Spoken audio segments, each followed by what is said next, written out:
Meus irmãos, a paz do Senhor. É com imensa satisfação que os recebo aqui mais uma vez para este subsídio de Escola Bíblica Dominical. E hoje nós falaremos a respeito do capítulo 2 da Epístola aos Efésios. Porém, antes de nós entrarmos na nossa aula de fato, eu quero pedir o de sempre para você. Não vai cair o dedo, hein? Não vai custar nada para você.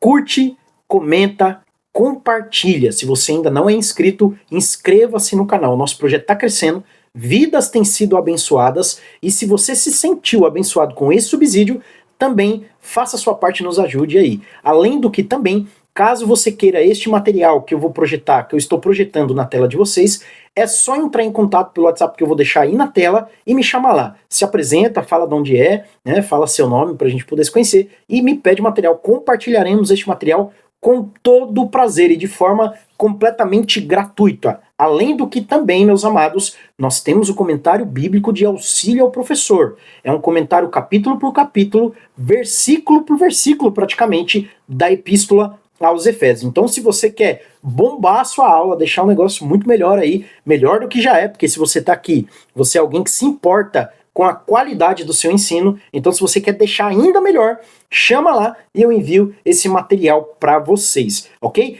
Para nossa aula de hoje, assim como sempre, meus amados, primeira coisa que eu tenho em mãos, tá aqui, ó, a palavra do meu pai, né? A palavra do nosso pai, a palavra de Deus, a Bíblia Sagrada, né? O nosso ponto de partida. Por mais que o nosso objeto de estudo seja a revista, que também está aqui na minha mão, já toda grifada, escrita, anotada, né? Porque nós, professores de escola bíblica dominical, temos que fazer esse papel. Né? O nosso papel é estudar não somente a Bíblia, mas também o nosso material de estudos. Além do que também fica aqui de indicação para você a mensagem de Efésios, do John Stott. Gente, é muito bom, ó. Tô lendo aqui, ele comenta basicamente também versículo por versículo, são várias páginas, irmãos, para cada capítulo. Você aí consegue uma leitura muito completa em relação da interpretação de termos até gregos, né, do original, interpretação de sentido, entre outras coisas também. Lógico, pode ser que dentro de uma visão teológica, irmãos, mais teológica, ele pode pensar um pouquinho diferente da gente. A propósito, o pensamento dele vai se inclinar mais para o calvinismo, né? Mas não deixa de ser uma excelente obra. Então, dentre algumas obras que tem aqui atrás, né, outras obras que nós temos também, uma que eu recomendo fortemente para os irmãos é essa daqui, tá? Fica aí de recomendação. Bom, já falamos demais, vamos para nossa aula. Meus amados, o texto áureo está lá no versículo 12 do capítulo 2. Olha o que o texto áureo nos diz. Naquele tempo, estáveis sem Cristo. Estáveis pode ser substituído por vocês estavam. Separados da comunidade de Israel, estranhos às alianças da promessa, não tendo esperança e sem Deus no mundo. Irmãos, o autor foi muito feliz em escolher este versículo como sendo o texto áureo da nossa lição. Porque, para mim, tá, na minha visão, dentro deste capítulo, ele é talvez o versículo mais tenebroso que o apóstolo Paulo tenha escrito para retratar a condição caída do homem sem Cristo. Olha o que ele diz lá no finalzinho. Sem Deus no mundo. Irmãos, você que é crente, você que é cristão, você que reflete a respeito da sua fé, você que é uma pessoa que busca estudar a Bíblia, busca conhecer mais a respeito do reino de Deus, você compreende, né, você que ama a Deus acima de tudo, que aquilo que nos dá esperança verdadeira neste mundo é Deus. Irmãos, e quando alguém não tem Deus, essa pessoa não tem a esperança genuína. Não tem a esperança de o amanhã, meus irmãos. Eu vou discutir mais a respeito disso, mas é necessário que nós comentemos este versículo como um todo. Ele diz, né? Naquele tempo, mas que tempo? No versículo 1, que a gente vai discutir também, ele começa descrevendo a nossa natureza caída. Ele começa mostrando em que situação nós nos encontrávamos naquele momento anterior à nossa conversão, ao nosso chamado.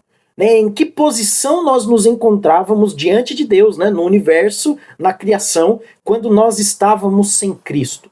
Além do que também, meus irmãos, o título dessa lição é Judeus e Gentios unidos em Cristo. Aqui o apóstolo vai mostrar que tanto nós, gentios, quanto os judeus, agora ambos temos o mesmo acesso ao Pai, meus irmãos, por meio de Cristo Jesus. Então, antes de Cristo, quando nós estávamos mortos em nossas ofensas e pecados, nós estávamos separados da comunidade de Israel. Mas agora nós não estamos separados dela. Nós fomos unidos à comunidade de Israel. Então, neste sentido, irmãos, tanto os judeus, só que eu tenho que abrir um parênteses aqui para explicar uma coisa para vocês.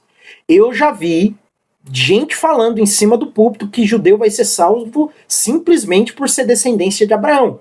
Alto lá, tá? Negativo, essa informação não procede, tá? Somente o sangue de Cristo, somente a fé em Cristo é capaz de salvar o ser humano. Descendência, ascendência, parentela, gente, isso daí não é capaz de salvar. Então, quem são os judeus que também, assim como nós, fazem parte da aliança? Aqueles que receberam Cristo como sendo o Salvador.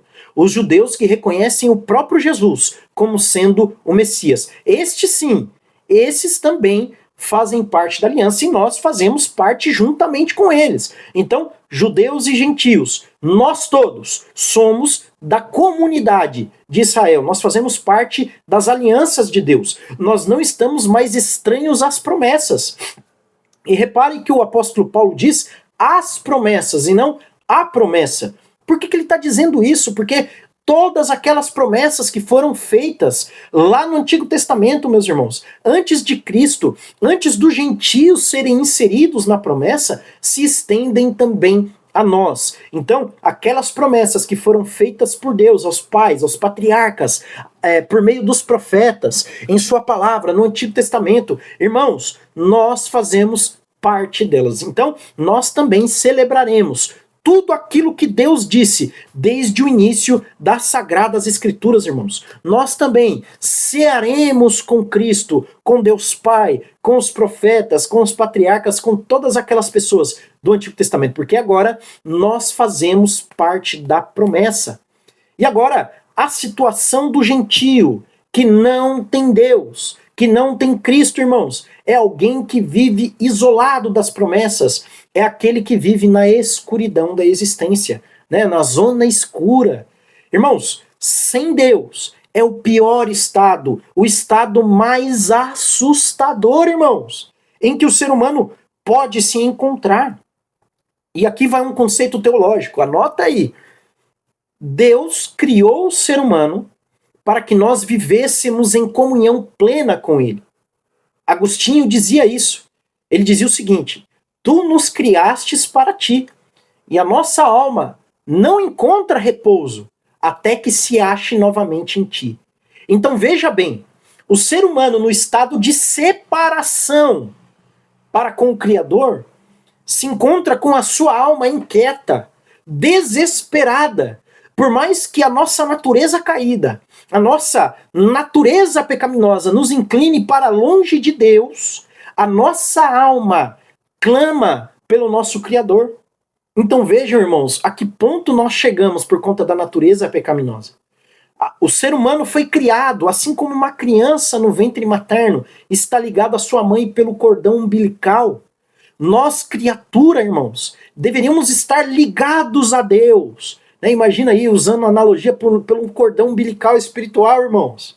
Só que o pecado veio e cortou, efetuou a separação entre nós e o nosso Criador. As Escrituras já nos mostram isso, mas são seus pecados que fazem separação entre vós e o vosso Deus.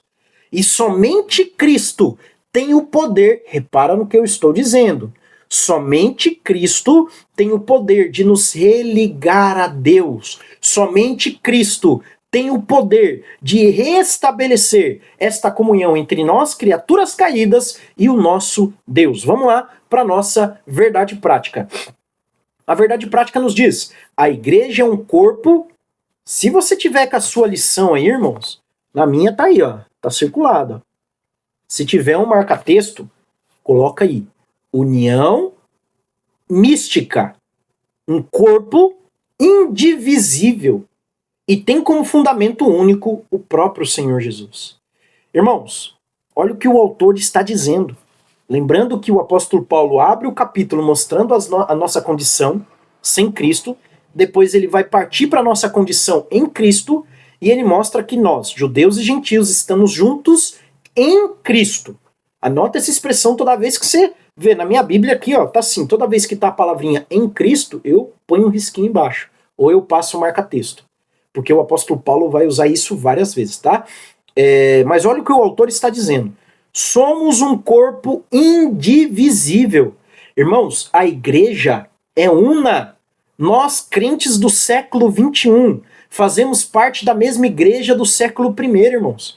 E os crentes que haverão de vir também fazem parte da mesma igreja que nós fazemos agora.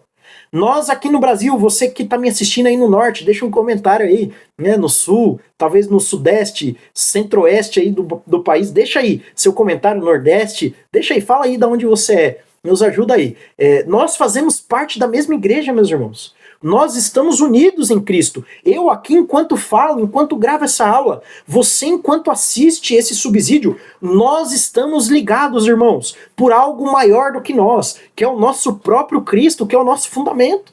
E digo mais, vou mais além. Nós aqui no nosso país, irmãos, os crentes de Portugal, os crentes dos Estados Unidos, os crentes da Coreia, os crentes do Japão, todos nós estamos unidos, meus amados. Enquanto aqui é dia e lá é noite, nós estamos unidos, meus irmãos. E o que nos une, mesmo em meio a distâncias inumeráveis, inomináveis, o próprio Cristo, como o autor da lição está falando. Ele é o nosso fundamento. Ele é aquele que traz a viscosidade para o seu corpo, irmãos. Nós somos o corpo de Cristo. E aí eu quero te perguntar, você pode fazer essa pergunta na hora da sua aula também. Tem privilégio maior do que esse em fazer parte do corpo de Cristo? Billy Graham, ele dizia que muitas pessoas enchiam a paciência dele para se candidatar a cargos políticos, seja como presidente da América, né, dos Estados Unidos, ou como algum ministro, ou qualquer outra coisa. E ele brincava dizendo, vocês querem me rebaixar de cargo, né? Porque ele era ministro do reino dos céus, meus irmãos. Então veja a posição que nós temos diante de Deus como corpo indivisível.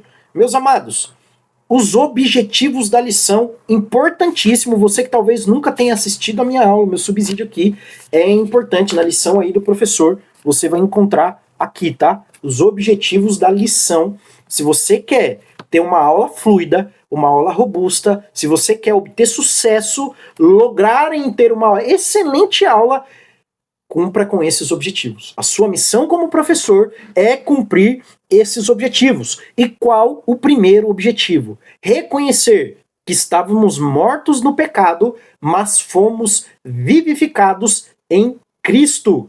Segundo objetivo, entender a nossa condição precária fora de Cristo. Irmãos, nós já discutimos um pouco sobre isso até o momento, lógico que nós vamos aprofundar esse assunto, mas veja como já desde o princípio nós estamos entrando já nesses objetivos, até antes de lê-los, ok? É lógico, lá na hora da sua aula, você não precisa citar esses objetivos para os seus alunos, né? Tanto é que é só na revista do professor que tem isso, na revista do aluno não tem, tá bom? Então, para você ficar ciente, que é importante, te ajuda, é um norte para você. Isso aqui não tá aqui por acaso, não é um cara que fala, vamos colocar os objetivos aqui. Não, irmãos, é tudo um estudo que foi feito. É gente técnica que sabe o que tá fazendo, tem experiência na área e assim por diante, tá? E o terceiro objetivo, celebrar o que os gentios podem se tornar através de Cristo. E aqui eu quero ressaltar o seguinte, irmãos, a nossa condição como ministros de Deus em Cristo, a nossa condição elevada, irmãos, que nós temos hoje, por meio da graça de Deus, em Cristo Jesus, não é pelo nosso mérito, como nós já discutimos anteriormente na epístola aos Gálatas, ok? Onde eles queriam guardar o sábado, circuncidar, tentando atrair o favor de Deus por meio de alguma obra que por acaso eles pudessem praticar. Irmãos, nós não podemos praticar nada para atrair o favor de Deus. Somente a graça, por meio da fé, é que traz o favor de Deus para as nossas vidas. Então, nós nos tornamos alguém diante de Deus, não pelos nossos méritos, mas através de Cristo, ok? Vamos lá. O capítulo 2, assim como qualquer passagem bíblica, tem uma estrutura natural, ok? A estrutura inicial vai dos versículos 1 até o versículo 10. E aqui o apóstolo Paulo fala da morte espiritual, né? Ele começa traçando este panorama até a vida em Cristo. E a segunda parte ele vai dizer que judeus e gentios estão reconciliados, olha aquela expressão que eu falei para você grifar, em Cristo. Ok? É importantíssimo, meus amados irmãos, que nós entendamos este conceito de Paulo do em Cristo. Não é uma palavrinha à toa que ele usa, tanto é que ele vai usá-la várias vezes durante a epístola, tá bom? Vamos lá. Dos versículos 1 ao 10, a primeira divisão natural da estrutura da passagem.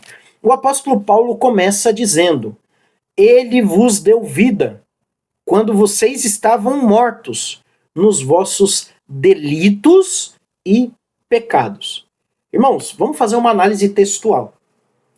Quem deu vida foi Deus. Quem recebeu vida fomos nós. Olha o que eu vou dizer. Presta bem atenção. Se você não prestar atenção, você não vai entender. Ok? Nós não buscamos vida. Nós não fomos atrás da vida. Mas ele nos deu vida quando nós estávamos mortos. Irmãos, a analogia de Paulo é perfeita. Ele está dizendo que nós estávamos mortos. O morto não levanta do caixão, irmãos, para ir no banheiro, para fazer necessidades, para beber água, não faz nada, ele não tem condições. A não ser que alguém o mova, irmãos. A não ser que alguém tire ele daquele estado. Então veja bem o que eu estou dizendo para nós hoje. Preste atenção. O apóstolo Paulo está dizendo, ele vos deu vida. No Éden, quem foi atrás do homem quando ele pecou foi Deus. Não foi o homem que foi lá, comeu do fruto proibido e falou, olha Eva, vamos lá procurar Deus negativo. Muito pelo contrário, quando Adão e Eva pecam, o que eles vão fazer, irmãos? Se esconder. Mas Deus vai lá buscar eles. Então, da mesma forma que na parábola da ovelha perdida, não é a ovelha que volta para o aprisco, mas é o pastor que tem que ir atrás da ovelha. E é ele que encontra ela caída, suja, sucumbida nos desgastes naturais da vida. Assim foi conosco também, meus irmãos. Não fomos nós que encontramos Jesus, irmãos. Aqui você pode dar uma glória a Deus, né? Foi Jesus quem nos encontrou. Completamente sujos, decaídos, irmãos. Totalmente perdidos espiritualmente. Foi Jesus quem nos achou. Então, ó, como a passagem já é profunda desde o comecinho. Versículo 2. Vivíamos segundo o curso deste mundo, nos quais nós andamos outrora, segundo o curso deste mundo. A palavra curso dá a ideia do rio, né? É a correnteza que vai levando conforme a sua vontade.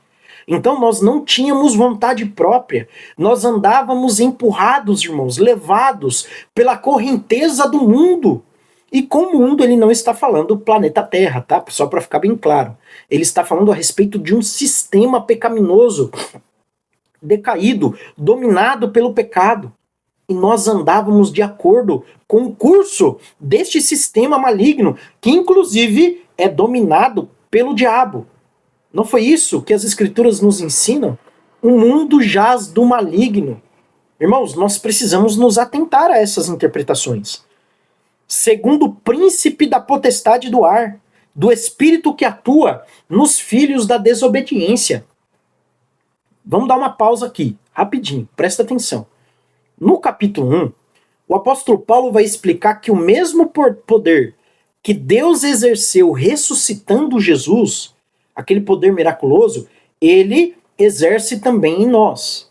Aqui o apóstolo Paulo está dizendo que de forma semelhante, Satanás exerce o poder nos filhos da desobediência, irmãos. Ele atua, ele exerce o seu poder maligno para que os filhos da desobediência continuem na desobediência. Ok? Vamos lá para o próximo versículo. Entre os quais também todos nós, irmãos, está na primeira pessoa do plural. Nós. Então o apóstolo Paulo está dizendo, não eram somente vocês judeus, mas nós gentios, vamos trocar. Não eram somente vocês gentios, mas nós judeus também estávamos mortos. Nós também andávamos segundo o curso deste mundo. Ah, mas eles não tinham a lei. Ah, mas eles não tinham ali os mandamentos. Sim, meus irmãos. Mas o Jesus que nós conhecemos, se a gente for ler os evangelhos, a gente vê como ele foi recebido por aquelas pessoas. Então eles também estavam sem Cristo, afastados de Deus, afastados dos mandamentos, tanto é que eles mataram o nosso Salvador, não é? Então vejam bem aquela situação, né? Então olha o que o apóstolo Paulo está dizendo. Nós andávamos também outrora, segundo as inclinações da nossa carne. Então, a nossa carne, eu já falei que carne aqui não é a nossa estrutura de carne e osso, tá bom? A nossa estrutura física. Existe o conceito paulino de carne. Se você quer saber mais, me chama lá no WhatsApp que eu explico, tá bom? Nós andávamos de acordo com a nossa natureza pecaminosa. De acordo com aquilo dentro de nós que se constitui numa doença, que nos afasta de Deus, irmãos, que nos afasta do Salvador e que nos aproxima da perdição. Nós fazíamos a vontade da carne, ainda no versículo 3, e éramos por natureza filhos da ira, como também os demais. Perceba o que o apóstolo Paulo está dizendo. Éramos por natureza filhos da ira. Irmãos, o apóstolo Paulo, ele está usando uma estratégia completamente diferente para falar do evangelho. Ele está trazendo a má notícia, ele está dizendo, olha, você sem Cristo, você é inimigo de Deus, a ira de Deus será despejada sobre você. Então o apóstolo Paulo não está dizendo, você é o Teletubbies de Jesus, não, você é o centro do negativo, irmãos. Ele te ama, ele quer te abraçar, te beijar. Negativo. O apóstolo Paulo está dizendo, éramos sem Cristo filhos da ira, afastados de Deus, andávamos pelos nossos próprios desejos, irmãos. Aqui o apóstolo Paulo está falando da depravação total, a corrupção total do gênero humano, irmãos. Ou seja, todo o nosso ser é inclinado para o pecado, todo o nosso ser é inclinado para se esconder de Deus. Assim como eu citei a questão de Adão e Eva, né? Eu falei, olha, eles se esconderam quando eles pecaram. Da mesma forma, irmãos, todos nós fazemos o mesmo. A nossa carne, a nossa natureza pecaminosa faz com que nós queiramos nos afastar de Deus a cada dia mais, a não ser que pela graça ele nos aproxime dele, ok? No versículo 4, irmãos, a mesa vira. O negócio muda completamente porque o apóstolo Paulo vai introduzir, grava isso, se quiser anotar, grifa aí na sua Bíblia, escreve aí no seu bloco de anotação. O apóstolo Paulo vai introduzir uma conjunção adversativa. Do versículo 1 ao 3 ele estava dizendo, nós estávamos mortos, nós éramos inimigos de Deus, andávamos de acordo com a nossa carne, com o nosso pensamento, a gente fazia o que queria, desejo de autonomia, mas Deus... Estávamos condenados, mas Deus. Estávamos mortos, mas Deus. Nós nos afastávamos, mas Deus. Porque tudo parte de Deus. Então essa conjunção adversativa, meu irmão, você tem que estar ligado no poder que ela tem dentro dessa passagem. Tá bom? Dessa primeira divisão natural da passagem. Então, nós estávamos condenados, mas Deus, que é riquíssimo em misericórdia, por causa do seu grande amor com que nos amou, irmãos. O apóstolo Paulo está praticamente parafraseando o apóstolo João. Porque Deus amou o mundo de tal maneira. E aqui o apóstolo Paulo está dizendo a motivação da atitude de Deus, da proatividade salvífica de Deus. Estávamos mortos, mas Deus tomou uma atitude. Por quê? Porque por mais que ele odeie o pecado, por mais que ele vá punir o pecador, irmãos, ele é rico em misericórdia. Ele tem um grande amor que ele exerce em nós também. Irmãos, Deus é misericordioso. Eu não sei se eu já falei isso aqui em subsídios passados. Graça é o favor imerecido, um presente que nós não merecemos. E misericórdia é a não condenação que nós merecemos. Irmãos, por sermos seres humanos, por sermos portadores da natureza pecaminosa, nós merecemos o inferno, nós merecemos a condenação, mas Deus é rico em misericórdia, irmãos, e Ele é rico em amor, e Ele nos ama com esse amor, e graças a esse amor, graças a essa conjunção adversativa, irmãos, que está aqui na passagem, nós recebemos a misericórdia de Deus. Então, olha que forma maravilhosa de evangelizar até os crentes, irmãos. Ele começa com a má notícia dizendo: nós éramos inimigos, nós éramos pecadores, mas agora nós somos amigos, mas agora nós estamos fazendo parte das alianças. Versículo 6, e juntamente com Cristo ele nos ressuscitou, meus irmãos. Olha lá, para assentar nos lugares celestiais em Cristo Jesus. E no versículo 7 ele diz, para mostrar nos séculos vindouros a suprema riqueza da sua graça e bondade para conosco em Cristo. Então, fala aí pra mim, quantas vezes apareceu em Cristo até agora, só na epístola aos Efésios? Várias vezes, né? Só para você ver como é importante. E no versículo 8 e 9, o apóstolo Paulo vai introduzir um conceito fantástico também, meus irmãos. Olha o que ele diz, porque pela graça vocês são salvos, por meio da fé.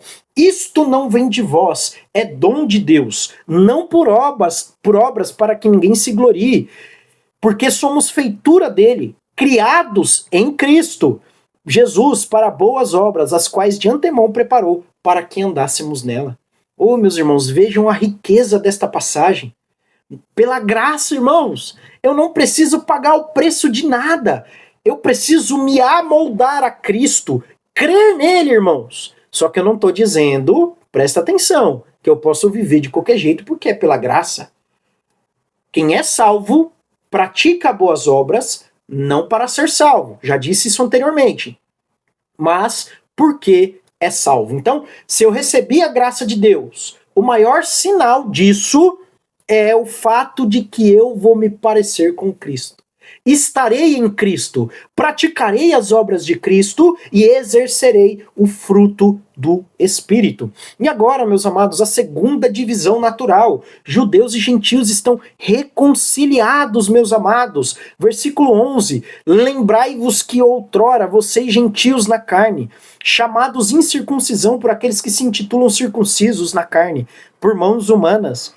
Naquele tempo vocês estavam sem Cristo, separados da comunidade de Israel, nós já falamos, e sem Deus no mundo, irmãos. E agora no versículo 13, ele coloca mais uma conjunção adversativa. Vamos lá. Mas agora em Cristo. Lembra que ele disse no versículo 12, vocês estavam sem Cristo, mas agora vocês estão em Cristo. Vocês que antes estavam longe, vocês foram aproximados pelo que, irmãos? Pelo sangue de Jesus. E no versículo 14 ele diz, porque ele é a nossa paz. Como assim a nossa paz? Não há mais guerra entre judeus e gentios e entre estes e Deus, irmãos. Porque Jesus, ele é a nossa paz. Ele une a criatura ao Criador e ele une a criatura à própria criatura, irmãos. Jesus, ele nos reconcilia. Um dos grandes temas da epístola aos Efésios é a reconciliação. Olha o que ele diz, ainda no versículo 14, o qual de ambos fez um, ou seja, de ambos os povos fez um, e tendo derribado a parede de separação que estava no meio, a inimizade. O que é essa parede de separação? O apóstolo Paulo está usando a analogia do templo em Jerusalém. Se você for pegar a anatomia, a estrutura do templo em Jerusalém, você tinha o pátio dos gentios e o pátio dos judeus. Os gentios só podiam entrar no templo até determinado ponto ali, meus irmãos. Depois disso tinha uma parede e aí somente os judeus podiam acessar aquelas áreas mais próximas ao interior do templo. E a analogia de Paulo é o seguinte, olha, Cristo veio e ele rachou aquela parede, ele derrubou ela, assim como as muralhas de Jericó caíram. Essa parede que ficava no pátio dos gentios caíram por terra também. E agora nós, judeus e gentios, temos acesso ao Santo dos Santos, por meio de Cristo, meus amados irmãos. Então, é um contraste que o apóstolo Paulo estava fazendo entre judeus e gentios e que já não existe mais. Na última parte do capítulo, infelizmente, não tem como a gente discorrer versículo por versículo, ponto por ponto, porque o tempo não nos permite, irmãos. Mas olha aí, analisa comigo o versículo 19. Assim, vocês já não são estrangeiros e peregrinos, mas concidadãos dos santos, e vocês são da família de Deus. Oh, meus irmãos, pensa comigo, o que é ser peregrino e forasteiro? É você estar numa terra que não é sua. Entre aspas, tá? O peregrino e o forasteiro não têm os mesmos direitos dos residentes. Pensa comigo, irmãos, na seriedade da situação daqueles que não fazem parte das promessas. Mas agora, em Cristo, nós temos um lugar. Em Cristo nós somos concidadãos. Em Cristo nós estamos em Deus, meus irmãos. Nós temos acesso ao reino celestial. Amém, meus amados? Este foi o nosso subsídio de hoje. Espero que você tenha gostado. Lembra que eu falei? Comenta aí, fala pra mim de onde você é, de onde você tá assistindo, se você gostou do nosso subsídio. Deixa aí o comentário, meus irmãos. Assim, o YouTube ele vai recomendar para mais pessoas esse vídeo e mais professores, mais alunos de escola bíblica dominical serão abençoados, serão alcançados também por este trabalho. Amém, meus irmãos? Que Deus os abençoe em Cristo Jesus. Até a próxima, se Deus quiser.